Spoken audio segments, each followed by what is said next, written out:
d'honnêteté, fandaharana hifanentanana, ankatoavana ny sitrapon'Andriamanitra, hivavaka ho an'ny firenena sy hiadiana amin'ny kolikoly sy ny tsy fahamarinana.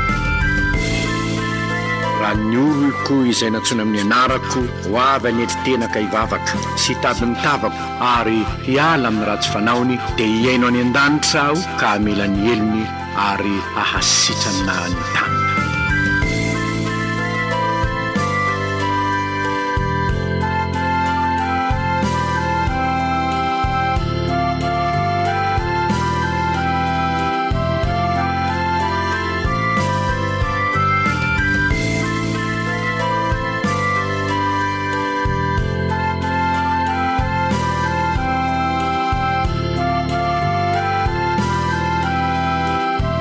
Soratra masina ny fahamarinana manandratra ny firenena oabolana 720 andiny 770. Tsy adidiko izao samirery fa adidiko izaho sy anao.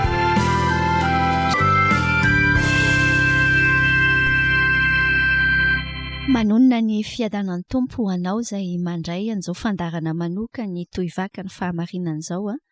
Tiana Fanantenana ny manolotra an'izany ho antsika amin'ity an'ity. Miarabanao amin'ny anaran'i Jesosy ary manasa anao hanaraka hatramin'ny farany ny fifampahirezana izay ny antom-pisian'izao fandaharana izao. Fifampahirezantsika ao anatin'ny toivaka ny fahamarinana ary indrindra ihany koa hanasana anao izay mbola tsy ao anatin'izany hiara-dalana aminay, hiaraka hibanjina an'i Jesosy ilay fahamarinantsika, hiaraka hiaina ilay fahamarinana noraisintsika aty am-pontsika aty. Mialohan'ny fampizarana ny tenin'Andriamanitra dia ndao hivavaka aloha isika.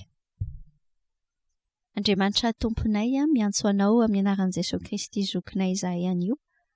Miantso anao izahay ho loha ao anatin'izao fandaharana izao. Miantso anao izahay tompo hamangy ny fonay tsirairay avy hiteny aminay amin'ity an'ity fa mangetahetanao ny any anatinay any. Miara-mangataka ny fanahinao izay hanokatra ny vavahady-tsaina rehetra. Miara-mangataka aminao izay Jesosy ahatonga anay ho mpiaino mpakatoa fa tsy ho mpiaino mpanadino. Ahatonga anay tena afaka hiaina mandeha amin'ny fahamarinana teninao, mandeha amin'ny fahamarinana sy ao anatin'ny fikasanao tsara amin'ny fiainanay andavanandro. Mahita ny fiainanay rehetra ianao, mahita ny adinay rehetra ianao. Fantatro fa ny teninao rery no afaka mampahery anay, afaka manova anay ary afaka manova ny firenenay ihany koa. Miasa ary ianao tompo ao anatin'izao fandaharana izao. Amin'ny anaran'i Jesosy. Amen.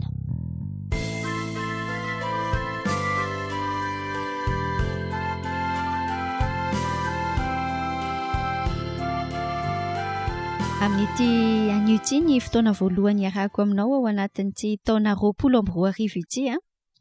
Fifaliana ho any manonona ny 20 amin'ny 20, manonona fiainana feno fahafenona 20/20 zany raha avako ho anao.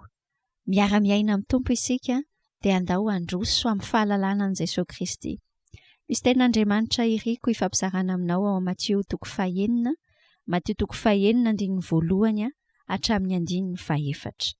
Matio 9:1 hatramin'ny 9:4. Vakiana amin'ny anaran'i Jesosy zany teny izany.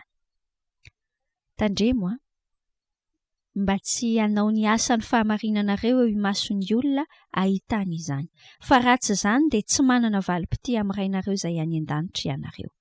Koa amin'izany raha manao fiantrana ianao aza mba mitsoka trompetra eo alohanao tahaka ny fanaon'ny mpiatsara velatsia eo amin'ny sinagoga sy eny an-dalambe mba hankalazany olona azy. Lazaiko aminareo marina tokoa fa efa azony ny valim-pitiany. Fa ianao kosa raha manao fiantrana dia aoka tsy ho fantatra ny tananao ankavia izay atao ny tananao ankavanana, mba hatao ao amin'ny mangingina ny fiantranao ary ny rainao izay mahita anao ao amin'ny mangingina, izay mahita ao amin'ny mangingina no hamaly anao. Amen.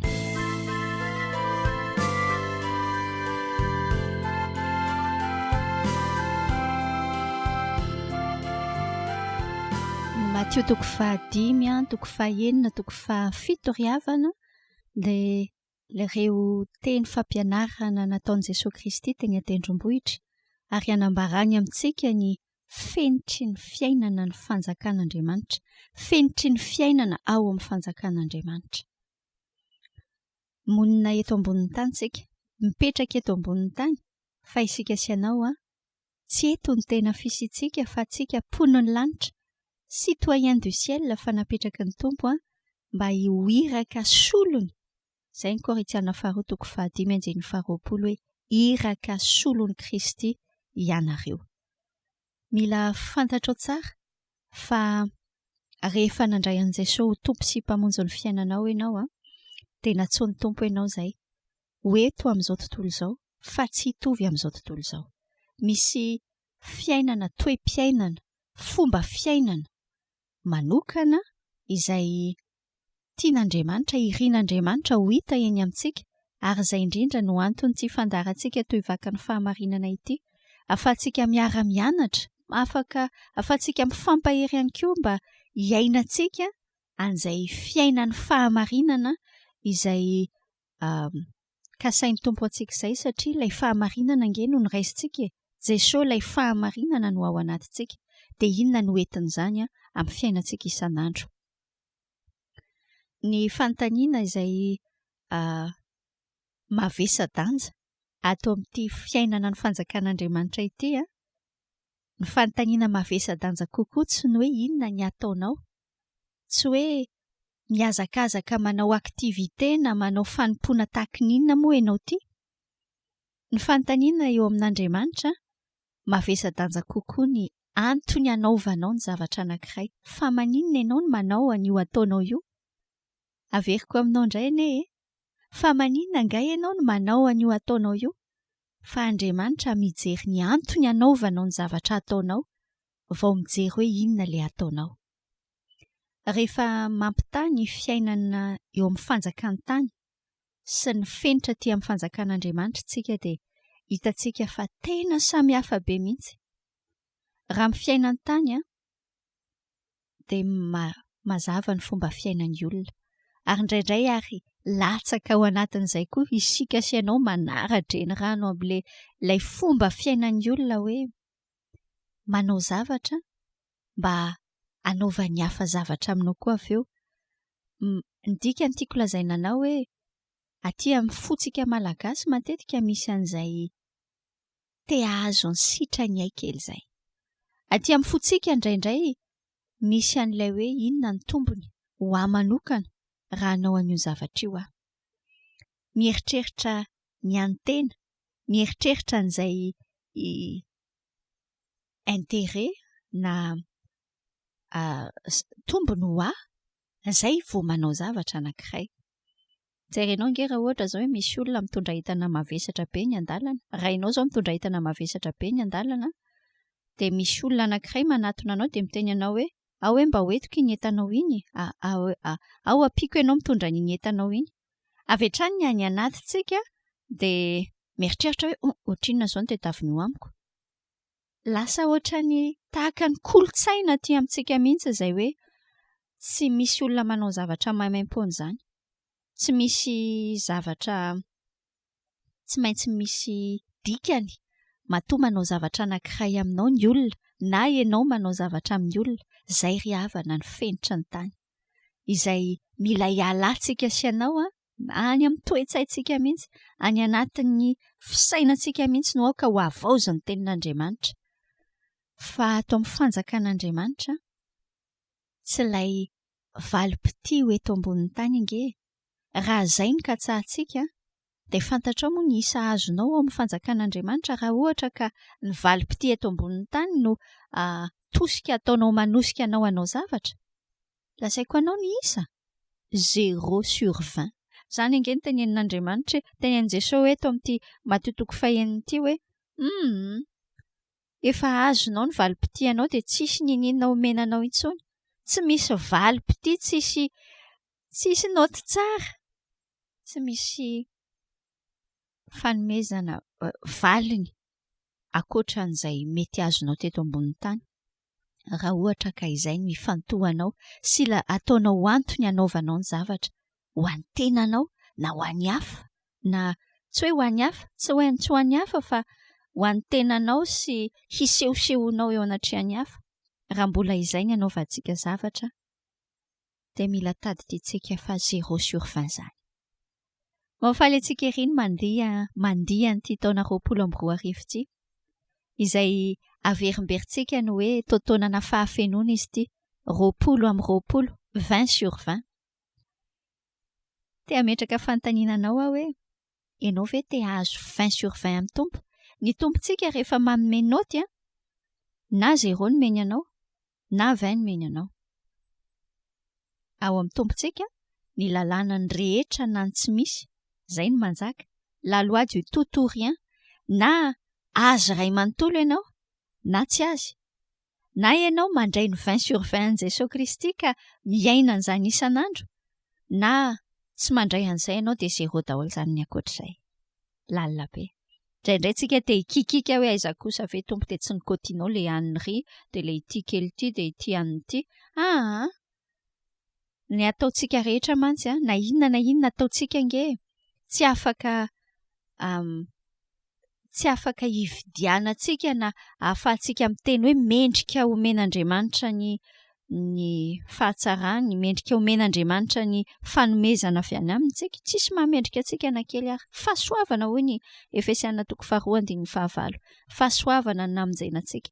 Tsy avy amin'ny asa, fandrao isy reare. Tena fahasoavana. Novonjen'ny tompo maimaimpon-tsika.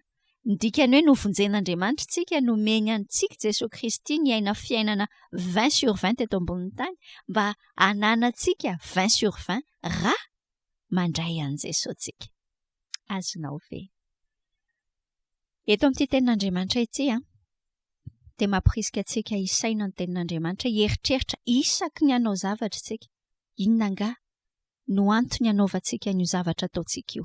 Fa maninona no ataoko io? Andao apetraka tsika aty anatin'ny saintsika sy any amin'ny fontsika isaky ny hanao zavatra tsika.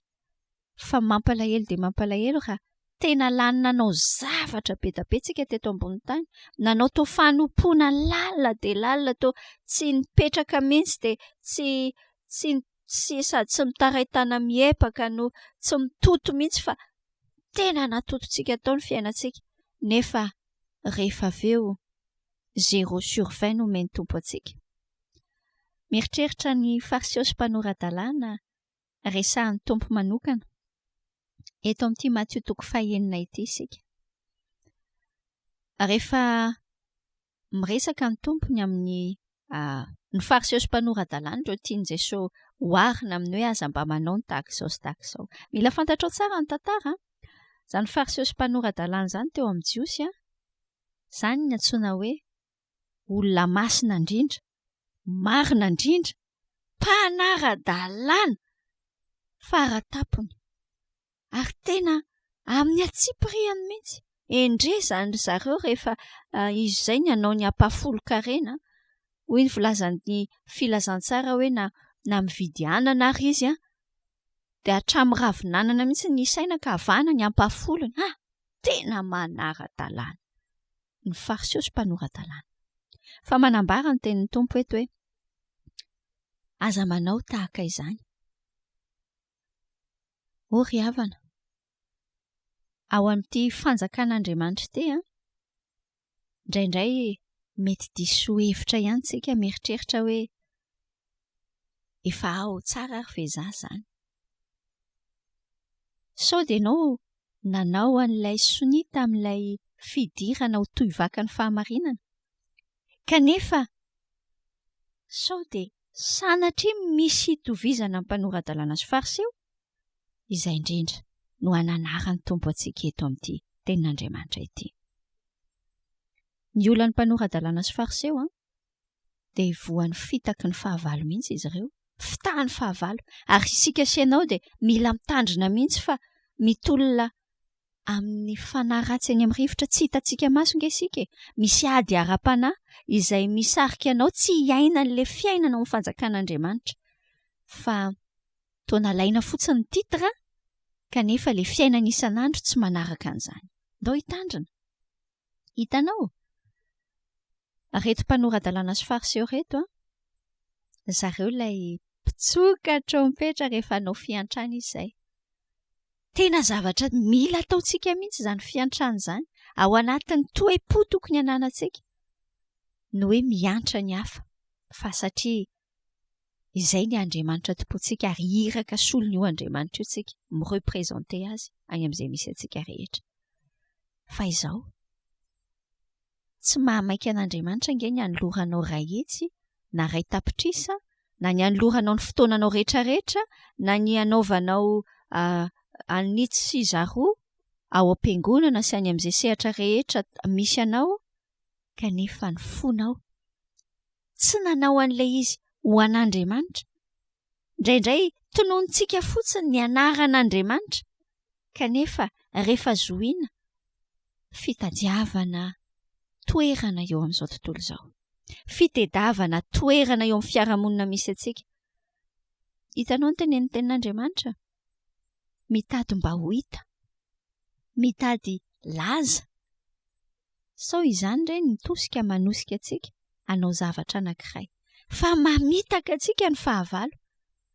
Ny fahavalo dia te hiteny bitsibitsika amintsika hoe ataovy ity fa sitrany ay. Sitrany ay anina kely. Sitrany ay mila mandeha ary ianao dia amin'izay mba mahafantatra andranina. Mila mahafantatra andranina mantsy ianao anaovana ny ry taratasy ry. Hitanao any anaty saintsika any matetika dia manao kajikajy be da be.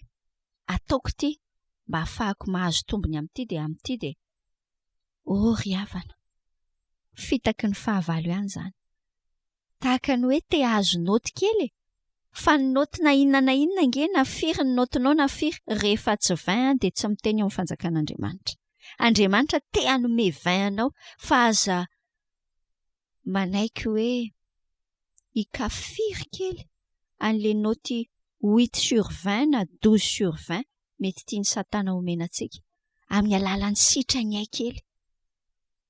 Everiko fa io sitrany ay kely io no tena isan'ny lavaka mampilatsaka, fandrika dia lavaka be mampilatsaka ny fiainantsika kristianina malagasy.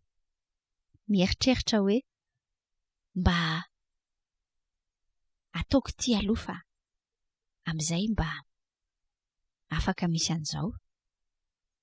Raisiko ihany ty volany mendraniny ity na dia vola tsy ao anatin'ny fahamarinana fa kolikoly araka. Iza moa ny amin'ny vola amin'izao fotsiny amin'izao, fa dia raisiko ity dia ataoko le asa iza nanome anahy bebe kokoa iranina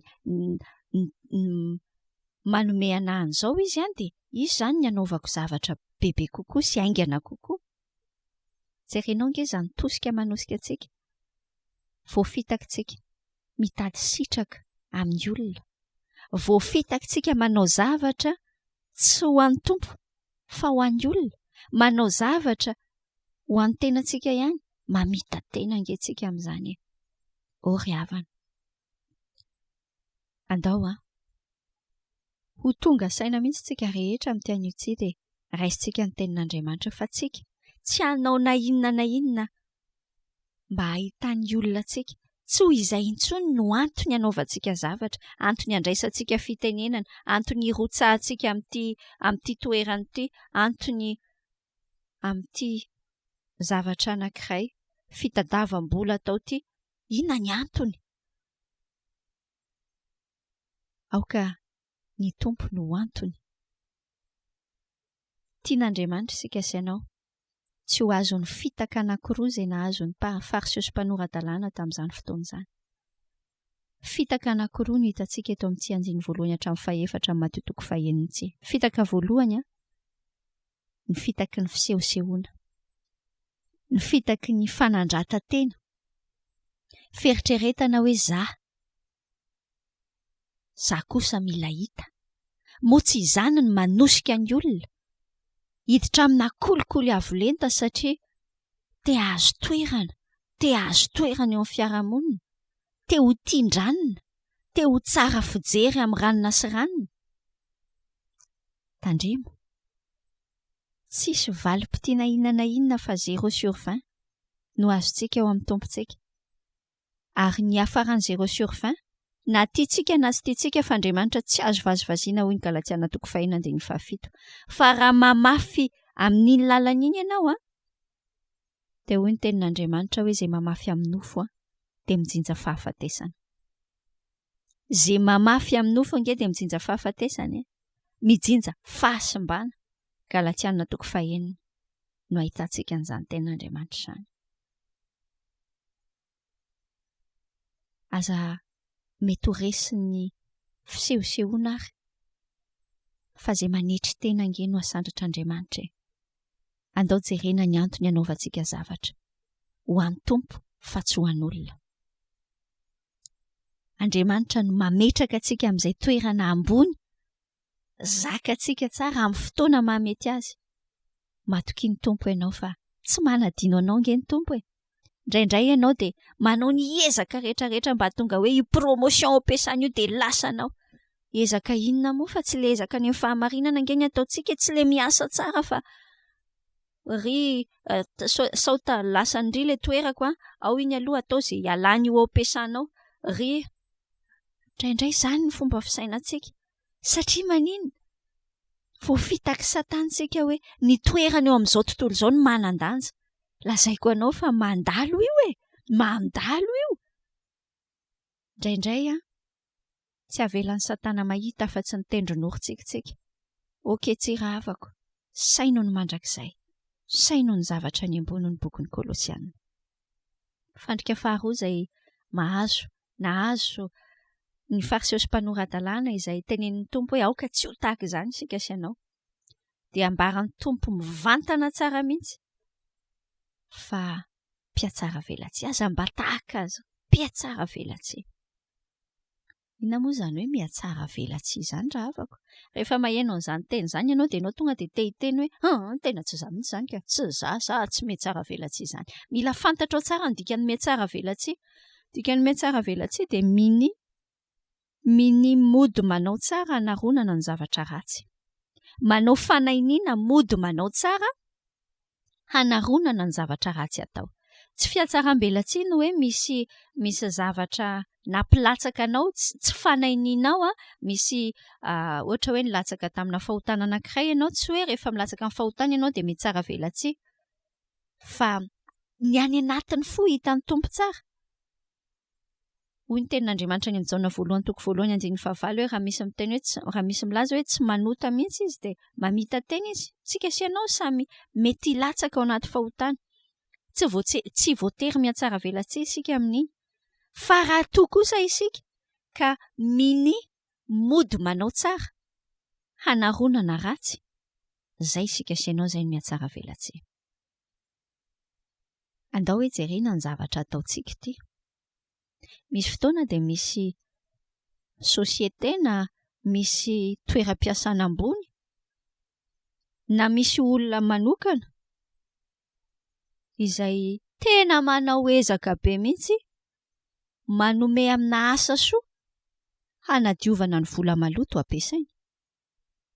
Andao tsika sy ianao tena andeha amin'ny fatahorana an'Andriamanitra ao anatin'izany. Ry havako, sao dia miatsara velatsia isika. Fa miatsara velatsia 0/20 noty ny anatrehan'ny tompo. Ianao mieritreritra hoe tena pro, azonao ilay teneniko. Jerenao nge fitaka ataon'ny Satana ny fitaka ataon'ny Satana dia teneniny ianao hoe tena mahay milalao mihitsy ianao, mahay milalao ny fiainana, mahay mijouer film be mihitsy fa eo amin'ny masondranona takona tsara daholo mihitsy ny faharatsiana. Ary ambadika ary aikay zavatra fasana milalotra fotsiny tenin'ny tompo any amin'ny Matio 7:20 milaza an'ireto fariseho sy mpanoratan-dalàna reto. Ry havako, aza eritreretina hoe ny hafa izany tianambary izany fa andao andinika ny tena tsika sy ianao isika. Tsika sy ianao. Ndao dia misy zavatra ataontsika hanaronantsika ny tsy mety ataontsika. Ndrao dia mieritreritra ianao fa rehefa manao adidy na rehefa tonga mivavaka any am-piangonana, dia andeha hanala fahotana indray aloha. Sao dia eritreretinao fa kilalao tahaka izany ary ty Andriamanitra ity. Sanatria Andriamanitra hoy ny Jaona 4:4 milaza hoe mitady ny olona nompo azy amin'ny fanasany fahamarinan'Andriamanitra. Manompo amin'ny fahamarinana. Ny zavatra teneniny vavanao, ataonao, ary ny saininao dia mitovy tsara. Zay le mandeha amin'ny fahamarinana ianao zay. Hitanao? Ny zavatra ataonao any amin'ny miafina no mamaritra hoe iza marina moa ianao ty. Veriko lazaina aminao. Ny zavatra ataonao any amin'ny tsisy mahita any amin'ny miafina no mamaritra marina hoe iza ianao. Zay ny tenenan'ny Tompo antsika hoe rehefa manao zavatra ianao, aza atao fantatry ny tananao ankavanana koa ringiny atao ny tananao ankavia. Ataovy any amin'ny mangingina ny fiantranao izy, fa any amin'ny mangingina no ahitan'Andriamanitra anao. Rehefa ianao manao zavatra, to te hiakatra podium, to te hiakatra ampiseho an'ny olona hoe za rehefa mivavaka dia mivaly foana mivavaka, vita olona reo avy hoentiko ambavaka, avy aleo za mitoriteny, avy aleo hitanao, fitaka avy amin'ny devoly. Fitaka ny hoe te hahatonga antsika hisehoseho, te hahatonga antsika hanarona ny tsy mety ataontsika amina fietsika atao masina eo ivelany, aikaitsa izay mihitsy ny ao anatiny. Inona ny ataonao any amin'ny miafina? Inona ny ataonao any amin'ny tsisy mahita? Inona ny ataonao rehefa andro tsy alahady? Inona ny ataonao rehefa tsy miaraka amin'ireo diakonina miaraka aminao ireo? Inona ny ataonao rehefa tsy hita amin'ny pasteranareo? Inona nga ny ataonao ao an-tokotanim-piangonana? Hitanao izany fitaka ataon'ny devoly amintsika? Za dia variana mihitsy, mety efa niteneniko anao ihany zay taloha fa maninona ary ny olona tsy ao amin'ilay trano fiangonana iny? Ao amin'ilay trano fiangonana mihitsy ihany, fa maninona tsy ao no mifoka sigara? Fa maninona no rehefa ao amin'ny trano fiangonana dia raha te-hitenin-dratsy izy izao dia tena voafeha mihitsy, andraso aloha, andraso mihitsy aloha tonga any an-trano fa mahazo aminahy ianao hibedy amina fahatezerana tsy voahevitra ny zanany izy ohatra na ny vadiny, dia miteny izay any an-trano taoko mahita ianao. Fa maninona raha atao mahitanao ao amin'io fiangonana io? Indraindray matahotra trano fiangonana tsika, matahotra rindrina efatra, matahotra olona, fa tsy matahotra an'Andriamanitra. Indraindray saromantsika amina endrika ivelany, ny faharatsiana aty anatintsika. Andao andeha amin'ny fahamarinantsika sy ianao ravako. Andao andeha amin'ny fahamarinantsika. Mandeha amin'ny fahamarinan'izany. Le any amin'ny miafina mihitsy, le any amin'ny tsisy mahita mihitsy. Andao antsika. Jerentsika ny fiainantsika any. Dia any mandeha amin'ny fanahy fahatahorana an'Andriamanitra tsika. Jereo ny any amin'ny MP anao, jereo ny any amin'ny SMS nao, jereo ny any amin'ny tsisy mahita rehetra any. Jereo, afaka manome vainao ve ny Tompo? Fa nataonao ho an'ny Tompo iny? Ny zavatra jerenao, ny zavatra teneninao any amin'ny tsisy any anaty sainao any ngeso tsisy mahita. Fa mandeha amin'ny fahamarinana ve tsika any anatin'izany? Rehefa hiainantsika any amin'ny miafina io fahamarinana io, dia mipotra any amin'ny mazava io, dia mipotra any amin'ny miseho rehetrarehetra. Fa fitaha amin'ny devolitsika hoe mety rehefa ambomboarina eto ivelany. Raha avako, tsy mety. Tsisy valim-pitiana inona na inona, eritrereto nge ny fahorianao. Manao pôzipôzy samihafa, ho hitan'ny olona ho toy izao sy toy izao. Hoy ny filazan'ny teny frantsay azy hoe mitandry ny ery image de marque anao ianao. Ety ivelany ety. Hitanao, ny mahasarotiny an'Andriamanitra. Ny fijerin'Andriamanitra nge tsy mitovy amin'ny fijerin'ny olona hozy ny Samuela 1:7 hoe Andriamanitra mijery ny fo. Mijery ny fonao Andriamanitra. Ary any hanomezany ianao ny valim-pity. Rehefa mahita an Jesosy manjaka marina ao amin'ny fonao Andriamanitra, le fiainanao any amin'ny miafina tsy misy mahita indrindra. Anjakan Jesosy le 20/20 io. Mahazo 20/20 amin'ny Tompo. Feno ny fahafenon'Andriamanitra. Ny fiainanao ray manontolo. Mo tsy tiantsika ve zany hoe feno ny fahafenon'Andriamanitra ny fiainantsika? Ary tena sitraka Andriamanitra nge ny hanome ny fahafenono antsika sy ianao hoe fa mazana, voafitaka ho antsika e. Dia aza mionona amin'izay fotsiny te voafitaka fa raiso no iandraikitra ao. aza manaiky fitahin'ny devoly zantsony ianao, aza manaiky hiatsara velatsy izany, aza manaiky an'izany fa andaontsika hijoro ao amin'ny tompo, mahireza mandeha amin'ny fahamarinana efa nahafatesan'ny tompo antsika sy anao. Fa na ho ela na ho aingana, mamafy tsika ravako, mety tsy tena mora ny mamafy an'ilay fahamarinana isan'andro, mamafy an'ilay fahamarinana nefa ohatrany hoe tsy misy mahita zany ilay izy, Andriamanitra mahita anao, ary tsy misy na kely aza avelan'Andriamanitra hoe tsy hivaly raha ataonao azy, fa misy valim-pity tsara tarehy avokoa. Rano mangatsiaka ray vera range ray kaopy menao ny olona madinika ny tompo misy valiny, komaika fa izay eritreretinao hoe tena maharary ianao ny miaina an'ilay izy, fa noho ny amin'ny tompo dia hiaina fahamarinana. Mahireza ary fa tsy foana tsy akory ny fikelezanao ainao amin'ny tompo. Hivavaka isika. Andriamanitra mankasitraka anao amin'ny anaran'i Jesosy izay ny amin'ny teninao, mampahery anay, andehananay amin'ny fahitsiana, amin'ny fahamarinana eo anatrehanao. Tompo hifonanay aminao izay mety fisehosehoana, mety tosika ratsy nanosika anay manao zavatra tany anatinay tany, te ho hitan'ny olona fotsiny, te hila sitraka amin'ny olona aikay tsy azo atao hoe mpanomponao zay rehefa mila sitraka amin'ny olona. Andriamanitra, hifonanay aminao ny mahamaty ny sitrany akely anay. Zay Jesosy te handeha amin'ny fahamarinanao, zay Jesosy te tsy ho mpiatsara velatsy, fa ho mpanompo marina any anatin'le miafina any mihitsy, tsy misy mahita, fa ianao kay mahita anay. Andeha amin'ny mahitsy, andeha amin'ny marina eo anatrehanao zahay. Mankasitraka Jesosy amin'ny anaranao ny anaovanay ny vavaka. Amen. Mametraka anao ambany fiain'ny tompo, mahireza miaina ny fahamarinana. Hoy ny soratra masina, ny fahamarinana manandratra ny firenena, ohabolana 720, andiny 720. Tsy adidiko izao samy rery, fa adidiko izaho sy anao. Renareo teo ny fandaharana Chaîne honnêteté.